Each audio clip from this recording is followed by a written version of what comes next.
बिस्मिल्लाहिर्रहमानिर्रहीम। Good evening viewers, programme the law show के साथ जाकिर खान आपकी खिदमत में हाजिर है। आज 23 अप्रैल है और हमारा ये प्रोग्राम शाम 6 से 7 बजे के दरमियान एवरी ट्यूसडे, हर ट्यूसडे को वीनस टीवी पे होता है। लाइव इंटरेक्टिव प्रोग्राम है। आपको किसी किस्म का कोई कानूनी मसला है तो इस प्रोग्राम में कॉल करके मुझसे बात कर सकते हैं।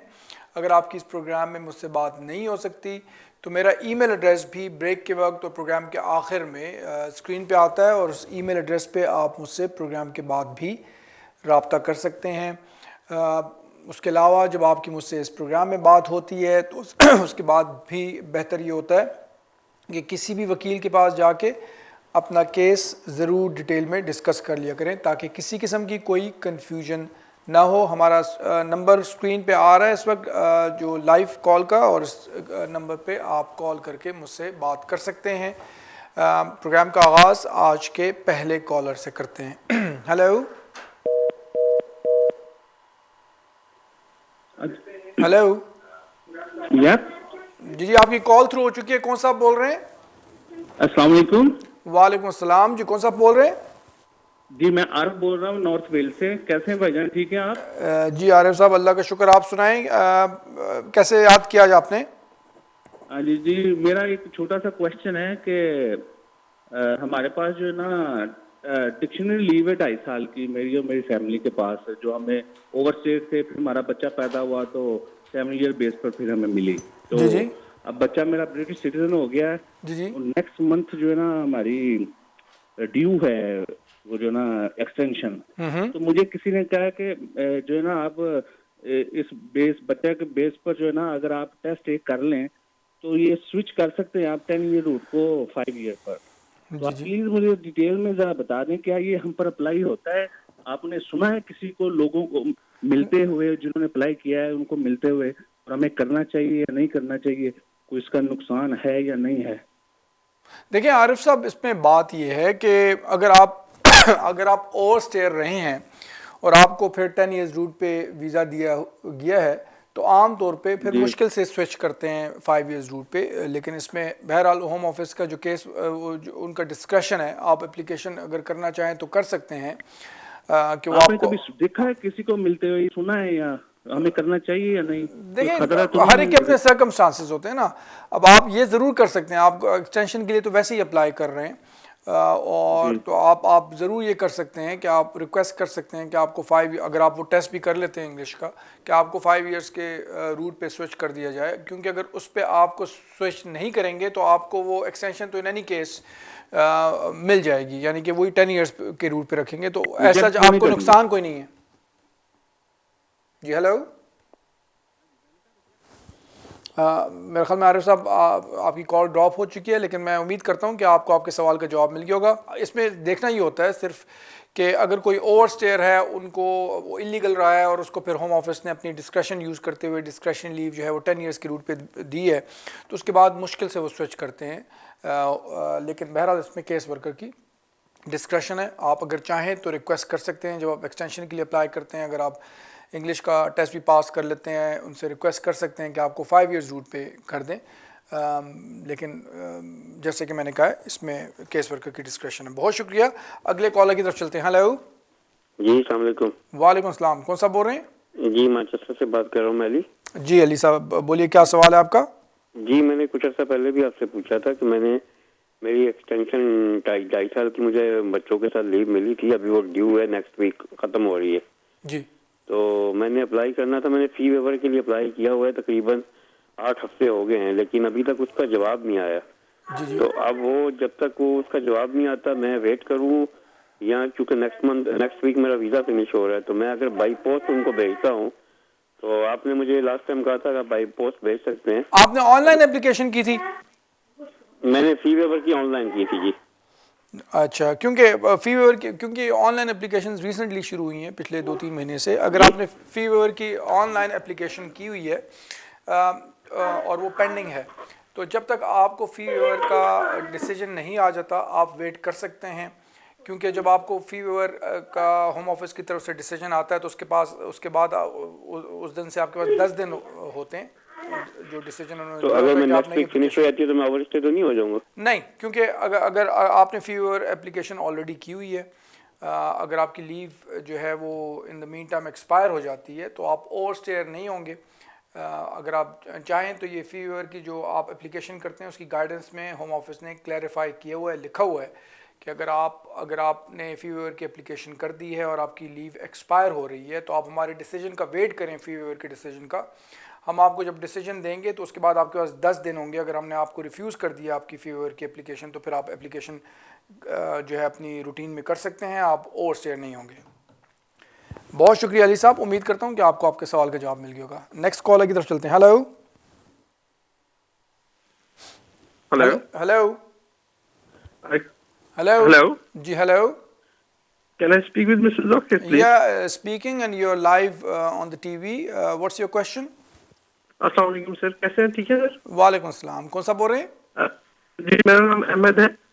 जी जी अहमद साहब बोलिए। मेरा क्वेश्चन ये है सर कि मेरे एक दोस्त का कोर्ट से अपील भी नहीं किया उसने, जी जी और उसके बाद होम ऑफिस ने से लेटर भी भेज दिया था, लेकिन आई थिंक लास्ट वीक उसको बायोमेट्रिक फिंगरप्रिंट का लेटर आया था।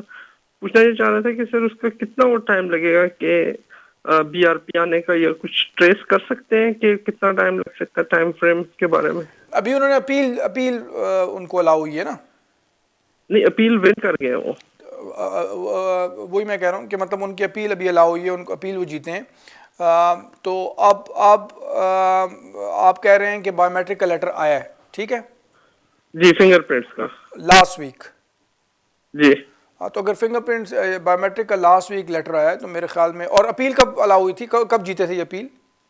अपील लास्ट मंथ जीते थे, मार्च में। आमतौर पे within 2 to 3 months biometric card आ जाता है। जैसे कि आपने बताया कि अभी बायोमेट्रिक लेटर भी उनको पिछले हफ्ते आया है, तो मेरे ख्याल में चंद हफ्तों के अंदर, इनफैक्ट 2-3 वीक्स के अंदर उनको आ जाना चाहिए बायोमेट्रिक कार्ड। बहुत शुक्रिया अहमद साहब। नेक्स्ट कॉलर की तरफ चलते हैं। हेलो हेलो, अस्सलाम वालेकुम। वालेकुम सलाम जी, कौन बोल रही हो, क्या सवाल है आपका? My name is Noor and I'm ringing from Manchester. Okay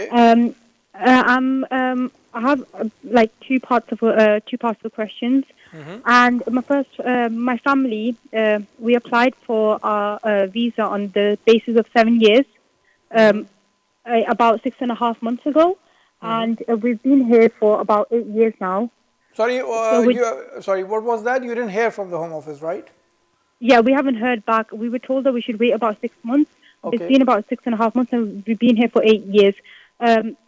My concern is that I've applied for uni and I've had an offer as well. I need to get back to them by next week.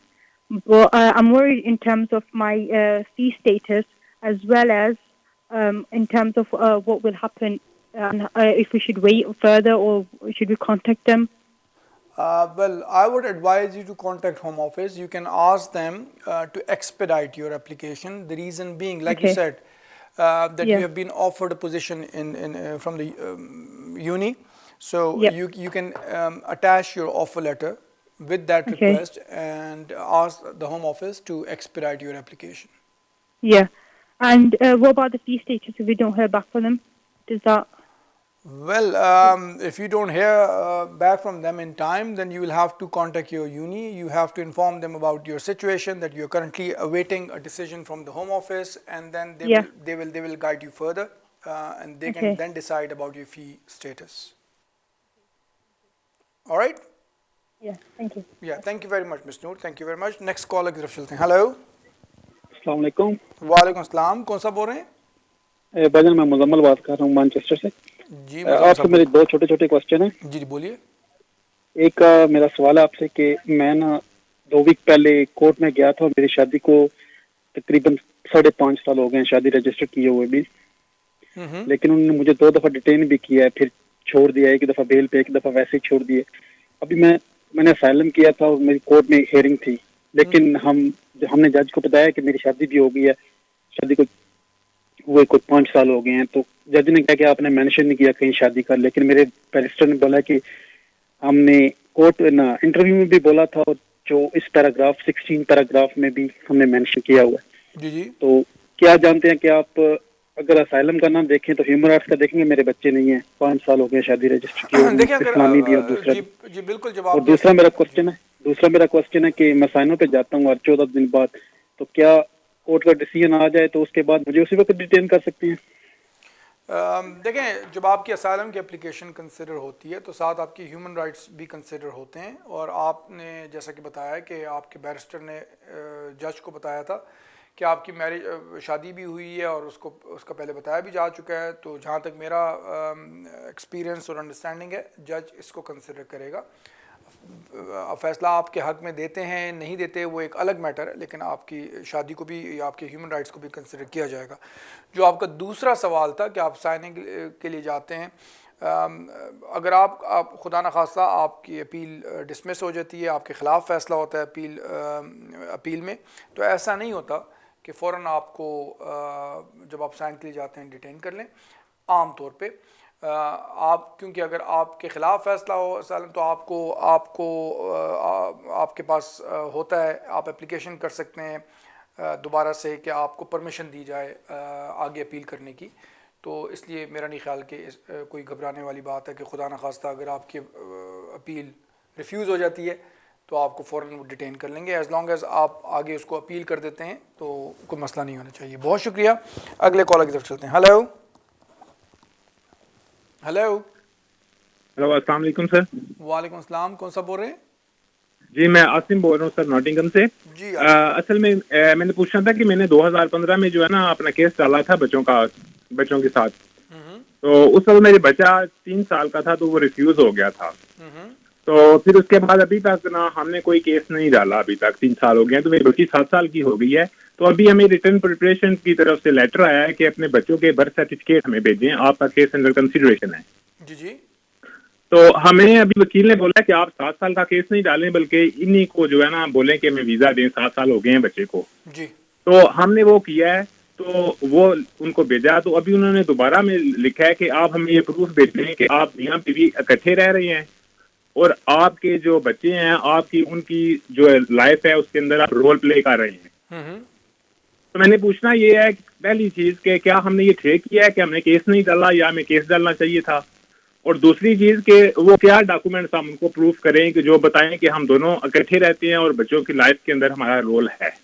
देखें, जहाँ तक आपकी पहले सवाल का ताल्लुक है, अगर होम ऑफिस ने आपको लेटर लिखा है कि आपका केस अंडर कंसिडरेशन है और उन्होंने आपसे चीज़ें मांगी हैं कि आप बताएं कि आपका यहाँ पे क्या सिचुएशन चल रही है, अप टू डेट क्या पोजीशन है, तो उस हवाले से जो देखा जाए क्या तो आपने सही किया है कि आपने उनको डॉक्यूमेंटेशन भिजवा दिया है। और अब जैसा कि उन्होंने आपसे मज़ीद मांगा है कि आप बच्चों की लाइफ में क्या रोल प्ले कर रहे हैं, तो इससे यही पता चलता है कि आपकी एप्लीकेशन कंसिडर की जा रही है। जहाँ तक इस चीज़ का ताल्लुक है कि क्या डॉक्यूमेंट्स दे सकते हैं आप, स्कूल के लेटर वो सब बड़ा इंपॉर्टेंट होता है। बच्चे अगर स्कूल में जा रहे हैं आप तो स्कूल की तरफ से, प्रिंसिपल की तरफ से, हेड टीचर की तरफ से लेटर कि आप लोग आते हैं, बच्चों की एक्टिविटीज़ होती हैं स्कूल में, जो भी फंक्शंस होते हैं, बच्चों को पिक एंड ड्रॉप करते हैं, उसके अलावा डॉक्टर से लेटर, ये सारी चीज़ें आप लगा के उनको भिजवा सकते हैं। बाकी आपने बताया कि वो प्रूफ ये भी मांग रहे हैं कि आप दोनों में अभी इकट्ठे रह रहे हैं, तो उसका आपके पास बिल्स वगैरह होंगे। आपके अगर कोई फैमिली फ्रेंड्स वगैरह हैं उनकी तरफ से भी लेटर्स भेजे जा सकते हैं। मैंने आपको बड़े जनरल किस्म की ऑब्वियसली चीज़ें बताई हैं क्योंकि केस की नोयत मुख्तलिफ होती है, लेकिन मैं उम्मीद करता हूँ कि आपको आपके सवाल का जवाब मिल गया होगा। बहुत शुक्रिया। नेक्स्ट कॉलर की तरफ चलते हैं। हेलो, अस्सलाम वालेकुम। वालेकुम अस्सलाम। कौन सा बोल रहे हैं? मैं असद बात कर रहा हूँ कौन से। जी असद साहब बोलिए, क्या सवाल आपका? मैं 2011 में स्टूडेंट इस कंट्री में आया था। जी जी। तो फिर मैंने 2012 के एंड में मैंने वीज़ा एक्सटेंड किया, लेकिन वो ट्वे का सर्टिफिकेट। सॉरी, आपकी आवाज़ मुझे क्लियर नहीं आ रही। आप 2011 में स्टूडेंट आए थे, फिर क्या हुआ? 2011 में कंट्री में स्टूडेंट आया था। 2012 में मैंने ना दोबारा अप्लाई किया वीज़ा और एक्सटेंड कराया जी। तो उसमें ट्वे का जो है ना सर्टिफिकेट इस्तेमाल किया। जी जी जी। तो फिर 2014 में मैंने शादी की। उस वक्त मैं अवस्थी हो चुका था। शादी की तो जिस औरत से मेरी शादी हुई उसकी एक बच्ची भी थी, स्टेप टाइटल मेरी। तो मैंने उसकी बेस पर अपना वीज़ा अप्लाई किया, वो मैंने रिफ्यूज कर दिया। जिनसे आपकी शादी हुई थी उनकी पहले से बची थी? पहले एक बच्ची थी। जी जी। तो वो जो उसकी बेस पर मैंने वीजा अप्लाई किया तो वो उन्होंने रिफ्यूज कर दिया ट्वेक की बुनियाद बनाकर। जी जी जी जी। तो मैं कोर्ट में गया, उधर फर्स्ट ट्रिब्यूनल में भी जज ने हमारा रिलेशनशिप तो तस्लीम कर लिया लेकिन रिफ्यूज कर दिया, अपर ट्रिब्यूनल ने भी रिफ्यूज किया। फिर हमने फ्रेश एप्लीकेशन की, इस तरह मेरा एक बेबी हुआ, अनफॉर्चुनेटली उसकी डेथ हो गई। तो फिर उसका डेथ सर्टिफिकेट भी भेजा, मैंने फ्रेश एप्लीकेशन उस वक्त डाल दी थी पहले ही, कोई जी जी। जवाब अब नहीं आया। अभी शुक्रिया। लेकिन इस दौरान अल्हम्दुलिल्लाह मेरी एक बच्ची अब हुई है, तकरीबन 2 माह हो गए हैं उसको। जी। तो मेरे केस को पड़े हुए 17 महीने हो गए हैं। जी जी। तो अभी तक उसका कोई जवाब नहीं आया, बल्कि एक लेटर आया था, उसमें उन्होंने जो मेरी बच्ची थी ना पहली स्टेप डॉटर, उसकी डिटेल मांगी थी सारी जी। स्कूल लेटर या जीपी का लेटर जी। और कोई काउंसलर वगैरह तस्दीक कर दे कि आप इसके साथ रह रहे हैं जी जी। और इसका पासपोर्ट आप भेज दें। तो वो मैंने सारी चीजें भेज दी थी सर। तो उसमें ये है कि उन्होंने पासपोर्ट तो वापस कर दिया लेकिन अभी तक कोई जवाब नहीं आया। अच्छा, अभी आपकी जो बच्ची हुई थी उसकी भी आपने बर्थ सर्टिफिकेट भिजवा दिया उनको? तो आप मेरे बारे में क्या हुक्म है प्लीज अगर थोड़ा सा वजाहत कर दें। जी देखें, अभी असद साहब आपकी अभी बच्ची हुई है आपने बताया, तो अगर आपकी बच्ची हुई है मैं उम्मीद करता हूँ कि उसका बर्थ सर्टिफिकेट भी आपने भिजवा दिया होगा, क्योंकि जो बच्ची हुई है अब आपकी माशाल्लाह, तो बच्ची अगर आपकी वाइफ ब्रिटिश हैं तो बच्ची भी ब्रिटिश होगी। तो मैं समझता हूँ आपका एक मजबूत केस बच्ची की वजह से, ख़ास तौर पे पहले भी आपकी वाइफ से पहले जो बच्ची थी उसके साथ भी आपका रिलेशनशिप है, और अब जो आपकी अपनी बच्ची हैं उसकी वजह से भी आपका केस मज़ीद स्ट्रॉन्ग हो जाता है। फ़िलहाल तो आप कुछ नहीं कर सकते, अगर आपने रिसेंटली 2 महीने पहले उनको बर्थ सर्टिफिकेट भिजवाया है। अभी फ़िलहाल आप डिसीजन का उनका वेट करें, लेकिन मेरे ख्याल से उम्मीद करता हूँ कि अच्छा कोई रिज़ल्ट आएगा। बहुत शुक्रिया नाज़रीन, एक वक्फे का टाइम हो गया तो आप किधर जाएगी नहीं, थोड़ी देर में आपकी खिदमत में दोबारा हाजिर होता हूँ। जी वेलकम बैक व्यूअर्स, आप देख रहे हैं द लॉ शो, मैं हूँ जाकिर खान। अपने नेक्स्ट कॉलर की तरफ चलते हैं, प्रोग्राम को आगे बढ़ाते हैं। हेलो हेलो हेलो जी। हेलो, अस्सलाम वालेकुम। जी वालेकुम, ये लाइव कॉल है? बिल्कुल लाइव कॉल है। मैं इस वक्त मैं जाकिर खान बोल रहा हूँ। आप कौन सा बोल रहे हैं? जी मैं आपसे बात कर रहा हूँ मैनचेस्टर से। एक्चुअली मेरा एक क्वेश्चन है। जी जी। मेरा एक दोस्त है, उसने असाइलम क्लेम किया था यूके में अबाउट 3rd of अक्टूबर, तो अभी तक उसका कोई रिप्लाई नहीं आ रहा उनकी तरफ से ना। सॉरी, 3rd of अक्टूबर 2018? जी जी जी। तो अभी तक उसका कोई रिप्लाई नहीं आ रहा है। इस बीन 6 से 7 महीने हो गए हैं और उसका टॉइक का भी प्रॉब्लम था। मुझे ये थोड़े से क्वेश्चन थे। उनका फुल इंटरव्यू हो गया? जी फुल इंटरव्यू उनका इंटरव्यू हो गया? नहीं, वो नहीं आ रहा, वो नहीं बुला रहे अभी तक। आई डोंट नो, उन्होंने कुछ भी नहीं सेंड किया। उनका स्क्रीनिंग इंटरव्यू हो गया है? हाँ जी, स्क्रीनिंग हो गया। फिर उसके बाद फुल इंटरव्यू नहीं हुआ? जी। कोई उन्होंने एड्रेस वगैरह तो चेंज नहीं किया? कहीं ऐसा तो नहीं है कि होम ऑफिस ने किसी उनके एड्रेस पे लिखा हो, एड्रेस चेंज हुआ, उनको अपनी पोस्ट वगैरह मिल रही है? हाँ जी, वो 2-3 पोस्ट आई थी शुरू में, जब उन्होंने पहले लंदन से दोबारा उन्होंने हमें भेजा था फिंगरप्रिंट्स के लिए लेटर, वो बिल्कुल ही नेक्स्ट वीक ही भेज दिया था। जी जी। उसके बाद कोई लेटर नहीं आया। तो आप ये कर सकते हैं, मतलब आप या आपके दोस्त जो अगर उनका केस है तो ये कर सकते हैं कि होम ऑफिस को लेटर लिख सकते हैं, अगर उनके कोई वकील नहीं है, मालूम करने के लिए कि उनका केस का क्या स्टेटस है। कहीं ऐसा तो नहीं है कि होम ऑफिस ने इंटरव्यू के लिए बुलाया हो और उनको पोस्ट ना मिली हो। अगर तो अभी फ़िलहाल इंटरव्यू के लिए होम ऑफिस नहीं बुलाया तो कोई ऐसे घबराने वाली बात नहीं, बाज़ों का टाइम लग जाया करता है। लेकिन अभी फ़िलहाल मेरे ख्याल से उनको ये करना चाहिए कि होम ऑफिस से रब्ता करके उनसे मालूम करना चाहिए, कहीं ऐसा तो नहीं है कि आपने इंटरव्यू के लिए मुझे बुलाया है और मुझे मिला ना हो, और ये भी मालूम कर लें कि कब तक उनको इंटरव्यू के लिए बुलाया जाएगा। अगर वो उनको होम ऑफिस को इस तरह लिखते हैं तो उम्मीद है कि उनको कोई ना कोई जवाब आ जाएगा। बहुत शुक्रिया। नेक्स्ट कॉलर की तरफ चलते हैं। Hello hello. अस्सलाम वालेकुम। वालेकुम अस्सलाम। जी कौन सा बोल रहे हैं? इरफान बात कर रहा हूँ। खान साहब आप ठीक हैं? जी अल्लाह का शुक्र। इरफान साहब बोलिए, क्या सवाल है आपका? हाँ साहब, मेरे 2 छोटे से क्वेश्चन है। मेरी ना 11 जनवरी को अपील ला हुई थी टॉइक पे Tier 4 पे ना।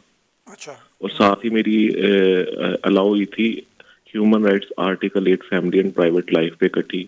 जी जी। तो मैं आपसे पूछना चाह रहा हूँ कि अब मुझे वीज़ा 60 डेज का मिलेगा या 2.5 साल का? और दूसरा क्वेश्चन ये है कि इसको मिनिमम और मैक्सिमम कितना टाइम लगता है होम ऑफिस के रिस्पॉन्स को?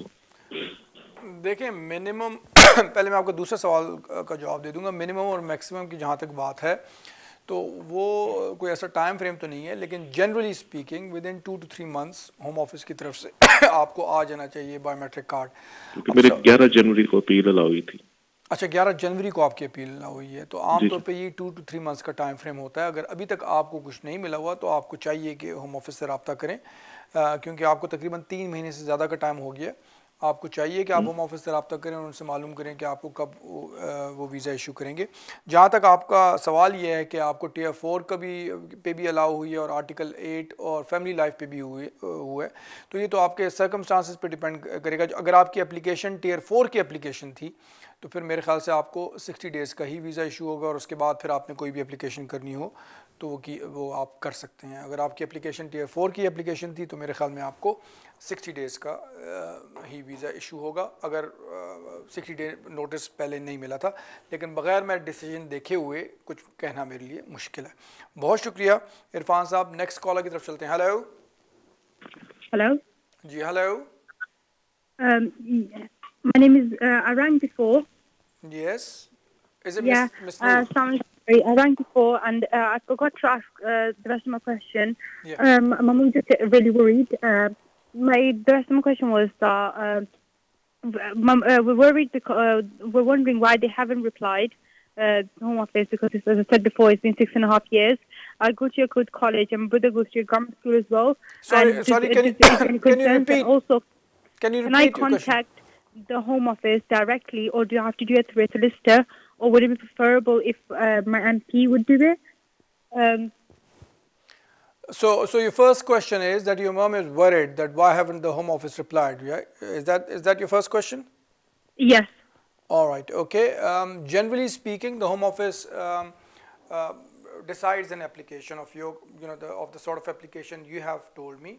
Generally, it takes about 6 months. Sometimes it can take longer than that. There's nothing to worry about. Sometimes the applications can be decided longer than 6 months. So I don't see any reason for your mom to be worried about. In terms of the fact whether you or your solicitor should write to the Home Office, if you have a solicitor, it's better that your solicitor writes to the Home Office directly. If you don't have a solicitor, then you can write to the Home Office. Hello? Just a few weeks ago, and they've told her. She asked about our case. Two things they've told her that they've done it for a year now, so she has to come back after a year. Is that any concern for worry? Also, one last thing was when she asked about the case, they told her that it's still open. What could that mean? I'm missing your voice here. It's not very clear. What was your question exactly? Sorry. What I'm trying to say is my mum went for a signing, I think last week, and they've told her that she has to only come yearly now. Is that any cause for concern? And also, when she asked about our case, they told her that it's still open. What could that mean?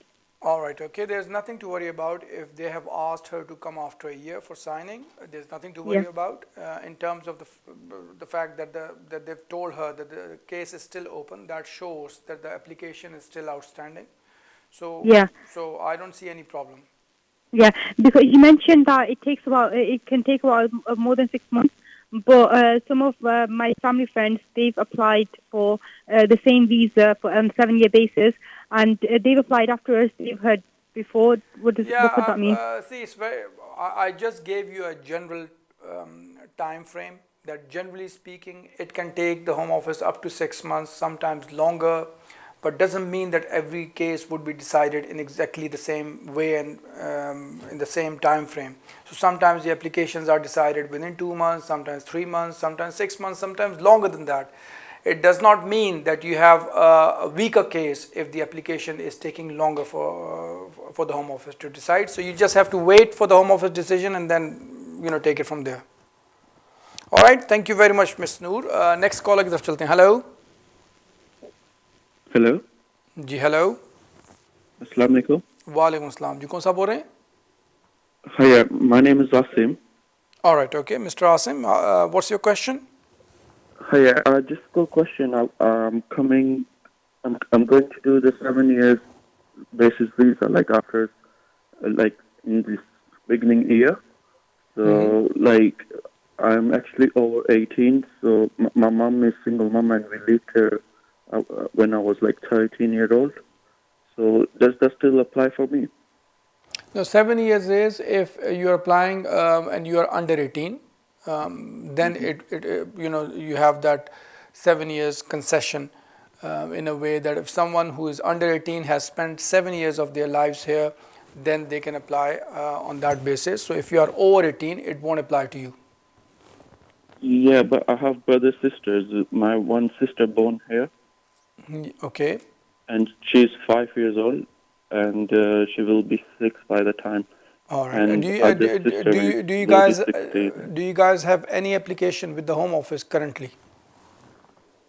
We did had one, but it's a refusal. Like, right, because my advice to you would be if you can go to a solicitor, discuss, because obviously if your application has been refused previously and you have other siblings as well, depending on your circumstances, you may be able to apply on a human rights ground. It would be better if you can go to the solicitor and discuss your matter in detail. Thank you very much. Next caller की तरफ चलते हैं. Hello. Hello. Hello. Hello जी. Hello, आपकी call through हो चुकी है. Hello. Hello, अस्सलाम वालेकुम सर. वालेकुम अस्सलाम. कौन सा बोल रहे हैं? मेरा नाम अली है, मैं ब्रेडफोर्ड से बात कर रहा हूँ. मेरा सिर्फ 2 क्वेश्चन है. Can you please give me answer briefly? जी बोलें. फर्स्ट क्वेश्चन ये है कि मैं 2010 में असाइलम किया था, ठीक है.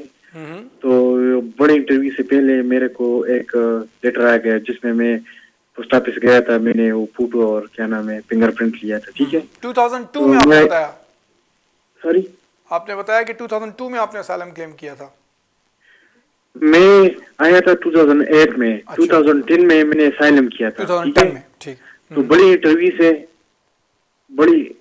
से पहले मेरे को लेटर मिल गया कि आप पोस्ट ऑफिस में जाइए और अपना जो नजदीक पोस्ट ऑफिस हो तो उसमें आप फिंगरप्रिंट और आंखों का वो करें, ठीक है जी.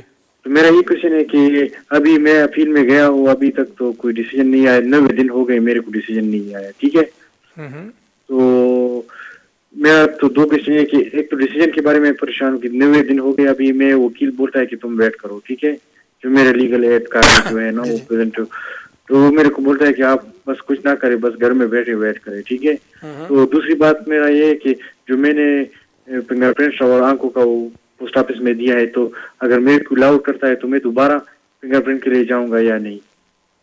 देखें, जहाँ तक आपके पहले क्वेश्चन का ताल्लुक है, अगर अभी तक आपका कोई अपील का फैसला नहीं हुआ तो आप वेट ही कर सकते हैं. फिलहाल 3 महीने हो गए. आमतौर पर वैसे इतना टाइम लगता नहीं है, लेकिन अगर आपके वकील जो कि अभी करंटली हैं उनको कोई भी नहीं आया कोर्ट से फैसला, तो आपको फ़िलहाल वेट ही करना होगा. जहाँ तक आपका दूसरा सवाल का ताल्लुक है कि आपकी दोबारा फिंगरप्रिंट्स वगैरह होंगे कि नहीं, अगर ये बिल्कुल ये होम ऑफिस पे डिपेंड करता है. अगर जो आपकी अपील अलाउ हो जाती है और होम ऑफिस समझता है, आमतौर पे जब अगर आपका रिसेंटली कुछ अर्सा पहले ही आपके फिंगरप्रिंट्स अगर हुए हैं तो दोबारा फिर मुश्किल ही है कि आपके फिंगरप्रिंट्स हों. लेकिन अगर आपके 2010 में फिंगरप्रिंट्स हुए हैं जब आपने असाइलम अप्लाई किया था, तो फिर ये ज़रूर चांस है कि होम ऑफिस दोबारा आपको बायोमेट्रिक के लिए लेटर भेजिए. बहरहाल फ़िलहाल आपको वेट करना पड़ेगा. बहुत शुक्रिया. नेक्स्ट कॉलर की तरफ चलते हैं. हेलो. हेलो. हेलो, अस्सलाम वालेकुम. वालेकुम अस्सलाम. जी, कौन सा बोल रहे हैं? जी, मैं आसम बोल रहा हूँ मैनचेस्टर से. जी जी. तो मेरा आपसे क्वेश्चन था कि मैं यूरोपियन हूँ और मैं अपनी फैमिली के साथ इस कंट्री में 5 साल से रह रहा हूँ. जी जी. तो मैंने पता करना था कि मैं सेटलमेंट स्कीम में अप्लाई कर सकता हूँ सेटलमेंट के लिए. अगर आप अपनी फैमिली के आप यूरोपियन हैं? जी जी, मैं यूरोपियन हूँ. मेरी फैमिली अगर आप यूरोपियन हैं और आप 5 साल से यहाँ पे रह रहे हैं, तो फिर आप और आप काम भी करते रहे हैं 5 साल से? मैं तकरीबन 4.5 साल हो गए काम कर रहा हूँ. जी जी.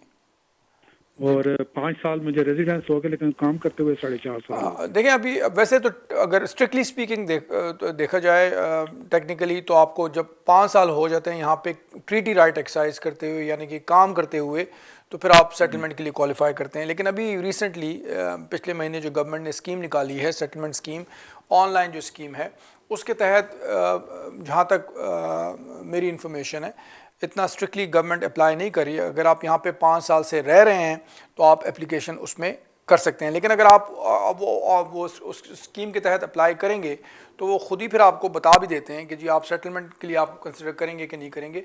मेरा ख्याल है कि अगर आप 5 साल से यहाँ पे रह रहे हैं तो आप बिल्कुल पॉसिबिलिटी है कि आप सेटलमेंट के लिए अप्लाई कर सकें।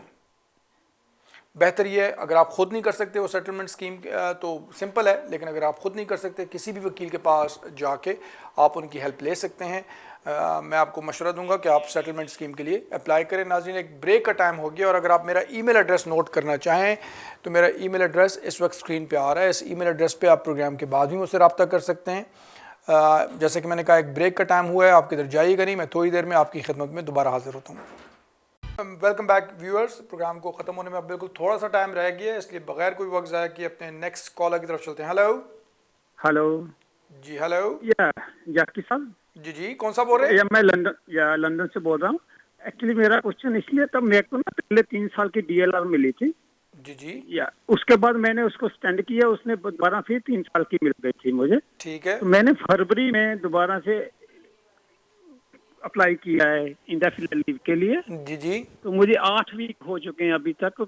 तो मैंने अपने फिंगरप्रिंट्स वगैरह भी कर दिए थे, ऑनलाइन मैंने बुक किया था, मगर अभी कितना टाइम और लगेगा मुझे उनका डिसीजन? देखें, ऐसी जो भी एप्लीकेशंस होती हैं अराउंड 6 मंथ्स का टाइम फ्रेम होता है। 6 महीने के अंदर अंदर आमतौर पे एप्लीकेशन डिसाइड हो जाती हैं। बाज़ वक़्त लंबा टाइम भी लग जाता है, लेकिन अगर आपको 8 वीक ऑलरेडी हो गए हैं तो मेरे ख्याल में अगले चंद हफ्तों में कोई डिसीजन आ जाना चाहिए।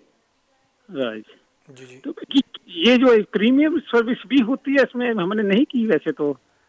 जी बिल्कुल, बाज़ वक़्त अगर आप इंडेफिनिट के लिए जाते हैं तो प्रायोरिटी बेसिस पे भी आपको कंसिडर किया जा सकता है। लेकिन अगर आप इन एनी केस आपने एप्लीकेशन तो कर दी हुई है और 8 हफ्ते हो गए आपने बताया, तो अब थोड़ा सा और वेट करें। मेरा अपना ख्याल ये कि चंद हफ्तों में या 2-3 महीने के अंदर अंदर कोई ना कोई फ़ैसला आ जाना चाहिए। बहुत शुक्रिया। नेक्स्ट कॉलर की तरफ चलते हैं। हेलो हेलो, वालेकुम सलाम, कौन सा बोल रहे हैं? सर एहसन बात कर रहा हूँ। जी एहसन साहब बोलिए, क्या सवाल है आपका? सर सवाल ये कि वाइफ टियर 1 जनरल वीजे पे एज स्पोज आई थी 2012 में। तो मैंने फिर 10 साल की रूट पे चलते हुए मैंने अपना करवा लिया था ILR। जी जी। तो मैंने अपना ILR करवाया था, उनको एज FLRM के थ्रू एज स्पोज दे दिया था, वीजा करवा दिया था जी। फर्स्ट आंसर उन्होंने 2.5 साल का देना था, उन्होंने दिया था 2 साल का। ठीक है जी, 2 इयर्स का दिया। जब सेकंड एक्सटेंशन आई तो मैं ऑफिस के उनसे बात की कि जी बाय सम रीजन उन्होंने 2 साल का दिया है, तो अब इस दफा 3 साल का देते हैं ताकि हमारा 5 साल का टाइम पूरा हो जाए और मैं अपने ILR के लिए अप्लाई कर सकूं आफ्टर 3 इयर्स। जी। तो उन्होंने कहा कि हम कुछ नहीं कर सकते, आप उनको जो है ना होम ऑफिस वालों को ईमेल करें और उनसे बताएं, वो आपकी हेल्प करेंगे। तो मैंने होम ऑफिस वालों को ईमेल की। उन्होंने कहा कि जब जिस दिन से वो इधर आई हैं, जब से वो आई हैं तब से लेके ऑल टुगेदर जब 5 साल पूरे हो जाएंगे, मीन्स के 2012 प्लस 5 2017 तक हो जाएंगे, तो उनको हम वो एलिजिबल होंगी ILR के लिए। उन्होंने मुझे इस तरह का लेटर लिख के भेज दिया होम ऑफिस वालों ने। तो अब सीन ये सर कि उनके 2 साल पहले कंप्लीट हो गए हैं, दूसरे 2.5 साल भी कंप्लीट होने वाले हैं, तो ऑल टुगेदर 4.5 साल हो गए हैं। अब मुझे क्या करना चाहिए? क्या मैं ILR के लिए अप्लाई करूं या उसकी ईमेल के बिहाफ पे मुझे ILR अप्लाई करना चाहिए या एक्सटेंशन अप्लाई करना चाहिए? क्योंकि मैं तो उनके पास प्रूफ पड़ा है कि उन्होंने कहा है कि जब आपके 5 साल on first stage ILR general पे हो जाएंगे तो वो एलिजिबल है ILR के लिए। देखें, उसमें जो सिचुएशन है वो ये है कि अगर आप टियर 1 जनरल में उनको जब 5 साल डिपेंडेंट के तौर पे जब उनको 5 साल होते हैं, उस बेसिस पे वो तब कर सकती थी कि अगर आपको भी टियर 1 जनरल की बेसिस पे ILR मिला हुआ होता, लेकिन आपको 10 इयर्स की बेसिस पे मिला है और उनको फिर आपने स्पाउस वीज़ा पे उनको स्विच कराया। तो मेरा जहाँ तक मेरी अंडरस्टैंडिंग है उस हिसाब से तो आपको उनको यहाँ पे 5 साल स्पाउस वीज़े पे कंप्लीट करने पड़ेंगे। अगर होम ऑफिस ने लेटर लिख के दिया है तो अगर डिपेंडिंग के लेटर में एग्जैक्टली क्या लिखा हुआ है, लेकिन रिगार्डलेस ऑफ दैट मेरे जहाँ तक मेरी अंडरस्टैंडिंग है उसके हिसाब से तो आपकी वाइफ को 5 साल स्पाउस वीज़े पे कंप्लीट करना होगा। बाज़ वक़्त ये भी होता है कि अगर कोई केस वर्कर वहाँ से होम ऑफिस से आपको लेटर लिख देता है और फिर आप एप्लीकेशन कर देते हैं और वो एप्लीकेशन सही आप उस बेसिस पे कर रहे होते हैं कि जी मुझे लेटर लिखा है, तो वो कोई आपको एडवाइस नहीं कर सकते। वो फिर अगर एप्लीकेशन बाज़ वक़्त ऐसे केसेस में रिफ्यूज़ भी हो जाती है और कहते हैं कि जी हमने आपको एक जनरल एडवाइस दी थी, ज़रूरी नहीं है कि आप इस बेसिस पे हम आपको वीज़ा भी इशू करें। लेकिन हैविंग सेड दैट जो आपकी बात मुझे समझ पड़ी है फ़ोन पे, उस हिसाब से मेरे ख़्याल में आपकी वाइफ को यहाँ पे 5 साल स्पाउस वीज़ा पे कंप्लीट करने के बाद ILR के लिए अप्लाई करना चाहिए। अगर आपको डिटेल में बात करना हो तो बेहतर है किसी वकील से जाके इसको डिटेल में डिस्कस कर लें। बहुत शुक्रिया। नेक्स्ट कॉलर की तरफ चलते हैं। हेलो जी, मेरा ये सवाल है टियर 1 जनरल के लिए जो कोर्ट ऑफ अपील का पिछले हफ्ते डिसीजन आया है कि जिन्होंने भी टैक्स अमेंडमेंट्स किए थे उनके लिए 322(5) UKVI को नहीं लगाना चाहिए था, तो आप उसके बारे में बता सकते हैं कि अब जो लोग अप्लाई करेंगे? जी मैं बिल्कुल जी बिल्कुल डिसीजन आया है और मैंने उसको अभी पूरी तरह देखा नहीं है। मैं इंशाल्लाह ज़िंदगी हुई तो अपने नेक्स्ट प्रोग्राम में उसमें डिटेल में डिस्कस करूँगा, आप देखते रहिए। लेकिन जो है लास्ट वीक ही डिसीजन आया है, तो इसलिए इसको मैं अपने नेक्स्ट प्रोग्राम में डिटेल में ज़रूर डिस्कस करूँगा। बहुत शुक्रिया। नेक्स्ट कॉलर की तरफ चलते हैं। हेलो अस्सलाम वालेकुम। वालेकुम सलाम। कौन सा बोल रहे हैं? जी मैं अली बात कर रहा हूँ। जाकिर भाई कैसे हैं? ठीक है जी बिल्कुल, अल्लाह का शुक्र। अली साहब बोलिए, क्या सवाल है आपका? मैं ये नेशनल हूँ जाकिर भाई, और मैंने अभी रिसेंटली अपने भाई का इंडिपेंडेंट वीज़ा अप्लाई किया है। तो वो तो वीज़ा तो उसको मिल गया है, तो जब वो इधर आएगा तो उसको किस रूट में, ये इधर में बायोमेट्रिक वीज़ा अप्लाई करना पड़ेगा या मुझे मैं EU सेटल स्कीम में अभी रिसेंटली मैंने अप्लाई किया है। जी जी। तो वो जब मेरा भाई इधर आएगा तो उसको किस रूट में अप्लाई करना पड़ेगा इधर? देखिए, उसको आपके डिपेंडेंट के तौर पे ही उसको जब वीज़ा इशू होगा तो वो 5 साल का वीज़ा इशू करेंगे, और अगर 5 साल का वीज़ा इशू होता है तो यहाँ पे वो एज ए डिपेंडेंट के तौर पे वो उसमें रह सकता है। जो सेटलमेंट स्कीम की आप बात कर रहे हैं, अगर आप उसमें जब उसको, मैं नहीं समझता कि उसको दोबारा से सेटलमेंट स्कीम के तहत अप्लाई करना पड़ेगा, क्योंकि अभी आपने मुझे बताया कि अभी उसको रिसेंटली वीज़ा इशू हुआ है। तो अगर उसको वीज़ा इशू हो गया है तो वो यहाँ पे आएगा। जनरली स्पीकिंग 5 साल का वीज़ा इशू करते हैं। राइट। तो ये जो मैंने EU सेटलमेंट स्कीम में अप्लाई किया उसमें तो कोई मसला नहीं होगा? नहीं, उसमें मसला क्या है, अगर आप एलिजिबल हैं उसके लिए, सेटलमेंट के लिए, और आप EU नेशनल हैं, 5 साल से यहाँ पे रह रहे हैं, तो कोई उसमें मसले वाली बात नहीं है। ओके, थैंक यू जी, बहुत शुक्रिया। नेक्स्ट कॉलर की तरफ चलते हैं। हेलो क्या वजह जी? हेलो सर, अस्सलाम वालेकुम। वालेकुम अस्सलाम। कौन सा बोल रहे हैं? आसिफ बोल रहा हूँ लंदन से। जी आसिफ साहब बोलिए, क्या सवाल है? सवाल ये है कि मैंने FLR DL पे ना 1 साल हो गया है मुझे अप्लाई किए हुए इंडेफिनिट लीव ना, उसका अभी तक कोई रिस्पांस नहीं आ रहा। मैंने 6 महीने गुजर गए तो फिर फोन किया OMAF को, उन्होंने कहा आपका केस स्टिल पेंडिंग है। फिर 8 माह गुजर गए, मैं दोबारा जो लोकल MP है मैं उनको अप्रोच किया, उन्होंने भी लिखा OMAF को, वो कहते स्टिल पेंडिंग है। अब 10 महीने हो गए, फिर मैंने लोकल MP को अप्रोच किया, वो फिर स्टिल कहते हैं कि स्टिल पेंडिंग है। अब तकरीबन साल से ऊपर हो गया। जी, तो उन्होंने कोई रीजन नहीं बताया कि क्यों पेंडिंग है, क्यों इतना टाइम? नहीं, कोई रीजन नहीं सर, पेंडिंग है, बस हम रिव्यू कर रहे हैं दैट्स इट। जी, आपको चाहिए, अगर आपके कोई वकील हैं, तो वकील के जरिए भी उनको होम ऑफिस से रब्ता करें कि 1 साल का टाइम हो गया है और इतना टाइम क्यों लगा रहे हैं, जल्दी केस को डिसाइड करें, और MP के जरिए दोबारा करें, और MP को ज़रा एक अच्छा सा लेटर लिखे होम ऑफिस को कि भाई आपने पहले भी 2 मरतबा मुझे जवाब दिया है कि हम केस कंसिडर कर रहे हैं, लेकिन केस सबमिट हुए तकरीबन साल का टाइम हो गया है, क्यों इतना टाइम लगा रहे हैं, केस को जल्दी डिसाइड करें। तो अगर इस तरह आप करेंगे तो होपफुली जल्द को फैसला आ जाएगा। बहुत शुक्रिया। नेक्स्ट कॉलर की तरफ चलते हैं। हेलो हेलो हेलो जी, हेलो कौन सा बोल रहे हैं? अहमद जी, अहमद साहब बोलिए, क्या सवाल है आपका? हेलो हाय, अस्सलाम वालेकुम अस्सलाम। अहमद साहब, अगर आपने टीवी का वॉल्यूम अपना अगर बंद नहीं किया तो बंद कर दें प्लीज। ये मेरा सवाल ये है कि ना मुझे 23 यहाँ पे हो गई है। 23 इयर्स? यस जी जी। मैंने ना एप्लीकेशन डाली हुई है, 1 साल हो गया है इंडेफिनिट स्टे के लिए। मैंने फीस भी पे की हुई है, तो 2200 समथिंग, यानी कि 2300 पाउंड फीस भी मैं जमा कराई है जी। लेकिन उसका कोई रिस्पॉन्स, कोई जवाब नहीं आया। और मैं ना चाहता हूँ कि उसकी ना रिपोर्टिंग पर भी जा रहा हूँ 4-5 साल से। जी देखें, अगर और साल का टाइम हो गया है, कोई आपका केस का फैसला नहीं आ रहा, तो आपको चाहिए एक तो अपने वकील अगर आपके कोई हैं उनके ज़रिए होम ऑफिस से रब्ता करें।